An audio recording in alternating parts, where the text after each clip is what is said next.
সকল বন্ধুরা আসসালামু আলাইকুম। আপনারা দেখছেন টেক্স রিমাস্টার চ্যানেল, আপনাদের সাথে আছি আমি নয়ন। আজকের ভিডিওটির টপিকস হচ্ছে কিভাবে আপনারা গুগল প্লে স্টোর অ্যাপটি ড্রাক মুড করে নেবেন। আমার কাছে অনেকে জানতে চেয়েছেন যে এই সম্পর্কে একটি ভিডিও করবেন, তো আজকেই আমি এই সম্পর্কে একটি ভিডিও তৈরি করেছি। তো বেশি কথা না বলে চলুন শুরু করা যাক।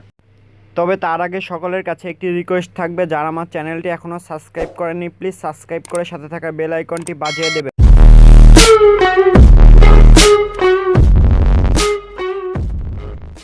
তো বন্ধুরা, অ্যাট ফার্স্ট আমরা গুগল প্লে স্টোর অ্যাপটি ওপেন করব। ওপেন করার পর দেখুন এখানে 3 ডট আইকন নামে একটি মেনু আছে, এখানে জাস্ট ক্লিক করব। ক্লিক করলে এখানে লেখা আছে সেটিংস অপশন, অবশ্যই সেটিংস অপশনে ক্লিক করব।